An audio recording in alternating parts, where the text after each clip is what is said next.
Hi friend, स्वागत है आपका लड़का फेसबुक चैनल में। बिहार बेल्ट्रॉन डीओ रिजल्ट 2025 कब आएगा?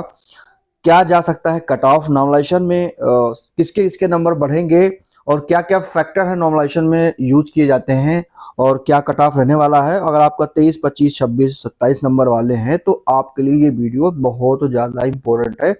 मोस्ट इंपॉर्टेंट वीडियो है। अब तक अगर आपने यूट्यूब पर देखा होगा उससे बिल्कुल एकदम अलग वीडियो होगी, तो वीडियो को एंड तक देखिएगा। चैनल पर अगर नए होगिएगा सब्सक्राइब कर लीजिएगा, बेल आइकन को प्रेस करके ऑल पे क्लिक कर लीजिएगा, लाइक करके शेयर कर दीजिएगा दोस्तों अपने। हम यहाँ पे बात करेंगे किस तरह से कट ऑफ का एनालिसिस किया जाता है, कि कौन कौन से फैक्टर यूज किए जाते हैं, नॉमिनेशन में किस तरह से नंबर बढ़ाए जाते हैं और रिजल्ट कब तक जारी किया जाएगा। ठीक है, इस टॉपिक पर हम यहाँ पे बात करने वाले हैं। आप सभी को पता है कि बेल्ट्रॉन की आंसर की आ चुकी है, आप सबने देख लिया होगा। और इसका आंसर की 31 तारीख को आ गया था और 4 फरवरी तक, ठीक है, 31 जनवरी को आ गया था, 4 फरवरी तक इसको ऑब्जेक्शन आप कर सकते हैं। मतलब जो भी क्वेश्चन में आपको डाउट लगे कि ये क्वेश्चन मेरा मैंने सही किया है पर आंसर की में इसको गलत बताया गया है, उस पर आप जो है ऑब्जेक्शन कर सकते हैं। ऑब्जेक्शन 5 जो फॉर्म है वो लाइव है, अभी 4 तारीख तक लाइव रहेगा। अब हम बात करते हैं कि कट ऑफ जो डीओ यानी कि डाटा एंट्री ऑपरेटर है, इसका कट ऑफ का जो निर्धारण है या आपका सिलेक्शन है वो किस तरह से किया जाएगा। मैंने बहुत सी वीडियो देखी, लोग अलग अलग तरह से बता रहे हैं। देखिए, सबसे पहले तो मैं बात कर लूँ नॉर्मलाइजेशन का। देखिए, नॉर्मलाइजेशन का बात आपको देखेंगे तो खुद ये ऑफिशियल नोटिफिकेशन है 31/1/2025 का, जो कि बेल्ट्रॉन की तरफ। अब आप यहाँ पे देखेंगे दोस्तों, तो ये है पूरा नॉर्मलाइजेशन के बारे में दिया गया कि नॉर्मलाइजेशन पद्धति अपनाते हुए परीक्षा फल प्रकाशन हेतु अपेक्षित कार्रवाई की जाएगी। ठीक है, नॉर्मलाइजेशन किया जाएगा वो 100% है। क्या फैक्टर होते हैं, किस तरह से नॉर्मलाइजेशन किया जाता है, मैं आपको बताता हूँ। देखिए, नॉर्मलाइजेशन में आपको देखा क्या था, जैसे मान लीजिए आपका जो सीबीटी टेस्ट कराया गया, ठीक है, उसकी एक बार परिचित तो मेरिट बनेगी, देन आपकी टाइपिंग की अलग मेरिट बनेगी, क्योंकि ये आपका सीबीटी जो है वो क्वालिफाइंग नेचर का है, जिसमें बताया गया था 50% मार्क्स जो कि आपके क्वालिफाइंग होने वाले हैं। अब बात ये आ रही है, जो कि ये आपका बात यहाँ पे ये आगे आ रही है कि नॉर्मलाइजेशन में फैक्टर कैसे यूज किया जाता है। देखिए, नॉर्मलाइजेशन में ये देखा जाता है कि आपका एग्जाम कितने शिफ्ट में हुआ है। ठीक है, मैं देखिए नॉर्मलाइजेशन की बात कर रहा हूँ, ध्यान से आप लोग देखिएगा। नॉर्मलाइजेशन जो है ये देखा जाता है कि नॉर्मलाइजेशन कितने शिफ्ट में हुआ है। ठीक है, शिफ्ट देखा जाएगा। उसके बाद ये देखा जाता है कि कौन सी शिफ्ट हार्ड थी, कौन सी शिफ्ट इजी थी, कौन सी मॉडरेट थी, ये देखा जाएगा। ठीक है, ये देखा जाएगा। और उसके बाद सपोज दैट जो है, सपोज दैट यहाँ पे किसी का एग्जाम 4 मतलब जो है ये एग्जाम 4 या 5 शिफ्ट में हुआ है, तो पहले दिन जो पहली शिफ्ट थी वो टफ थी, दूसरे दिन जो दूसरी शिफ्ट थी वो इजी थी, और तीसरे दिन जो तीसरी शिफ्ट थी वो आपकी मॉडरेट थी या एक दिन आपकी हार्ड थी। तो इस तरह से होता है। तो वहां पे ये कंसीडर किया जाता है, एक एवरेज मार्क निकाला था। ठीक है, एवरेज मार्क निकाला जाएगा, जो भी सभी शिफ्ट का एक एवरेज मार्क आएगा।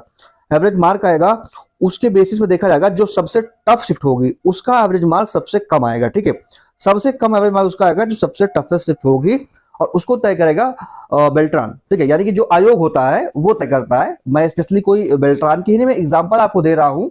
कोई भी एग्जाम होता है इस तरह से किया जाता है। ठीक है, तो ये देखा जाएगा किसका कम है, उसके बाद देखा जाएगा उससे कम किसका है, फिर उसके कम कितना है। ठीक है, तो उसके बाद जब ये चीज हो गया, फिर नॉर्मलाइजेशन की बारी आती है, तो ये देखा जाएगा कि आपने कितने क्वेश्चन अटेम्प्ट किए हैं। सपोज दैट किसी ने जो है, एक बार मैं एग्जांपल बताता हूं, मान लीजिए किसी के जो है 70 क्वेश्चन करने थे। ठीक है, 70 क्वेश्चन थे और आपने 50 किए हैं सपोज दैट, और यहाँ पे आपने 10 नंबर या 5 नंबर का तुक्का मारा है।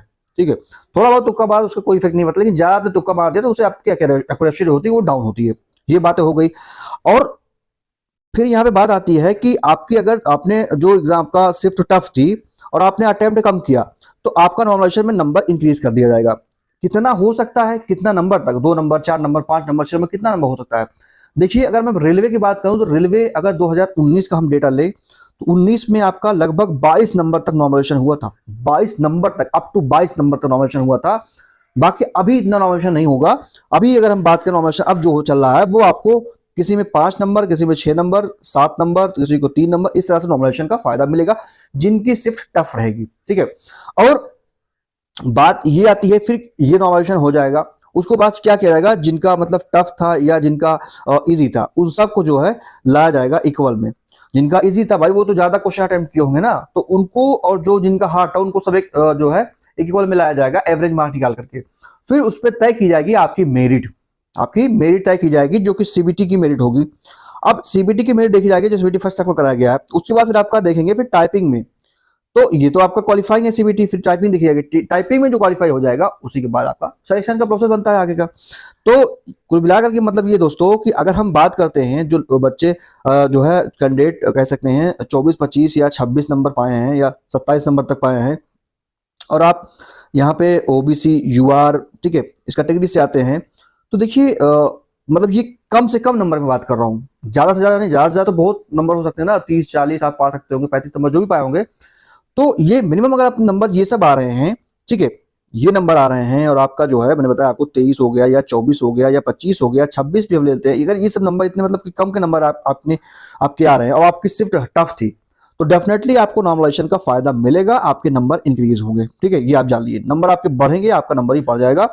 और ये है इसी तरह से आपका जो एससी एसटी कैटेगरी है, आपका 1-2 नंबर का वेरिएशन उसमें भी देखने को मिलेगा, और फिर आपका नंबर यहाँ पे इंक्रीज किया जाएगा, और देन ये प्रक्रिया होने के बाद आपका नंबर बढ़ जाएगा और आपके सिलेक्शन की पॉसिबिलिटी बन जाएगी। जिनके यहाँ पे 35 नंबर आ रहे हैं, 36 नंबर आ रहे हैं, उनके लिए तो ठीक ही है, उनका तो कोई नो डाउट ठीक ही रहेगा, लेकिन जिनके कम आ रहे हैं, मैंने बताया इस नंबर वाले, इनका भी यहाँ पे सिलेक्शन के लिए बनाया जाएगा। उसके बाद जो आपकी जो वैकेंसी है वो, उसके बाद आपका एवरेज मार्क कितना, वो सब का कई फैक्टर होते हैं, 3 ही फैक्टर नहीं, बहुत फैक्टर यूज किए जाते हैं। उसके बाद फिर नॉमिनेशन के लिए डिसाइड किया जाएगा, फिर आपकी मेरिट बनेगी, फिर आपका ये निर्धारण किया जाएगा, आपका जो कि कट ऑफ होगा उसी बेसिस पे आपका सिलेक्शन किया जाएगा सीबीटी फर्स्ट का। तो यही होगा कट ऑफ का जो कि तरीका होगा नॉमिनेशन के कट ऑफ बनाने का। तो आप मान सकते हैं अगर आप यूआर और ओबीसी से बिलोंग करते हैं, इस कैटेगरी से आते हैं, तो आपका मिनिमम जो है 26-27 नंबर में अगर कम से कम इसमें आ रहा, तब भी आप सेफ जोन में है, नो डाउट, ठीक है, सेफ जोन आपका है, कोई प्रॉब्लम नहीं है। और अगर आपके ज्यादा नंबर है तो आपको बहुत अच्छा है। और इसी प्रकार अगर एससी एसटी अगर बात कर लेते हैं, तो इसमें आपका 1-2 नंबर का, 2 से 3 नंबर का वेरिएशन इसमें भी देखने को आपको मिल जाएगा, इस पे आपका सिलेक्शन होगा।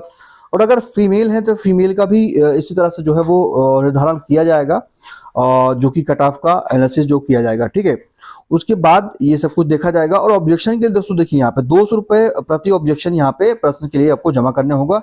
ये अगर आपको किसी क्वेश्चन में डाउट है तो आप कर लीजिएगा। तो ये पूरा तरीका होता है, किस तरह से ऑब्जेक्शन किया जाता है, किस तरह से आपका नॉमिनेशन होता है, किस तरह से कट ऑफ बनाया जाता है। अब बात आती है रिजल्ट कब तक जारी किया जाएगा।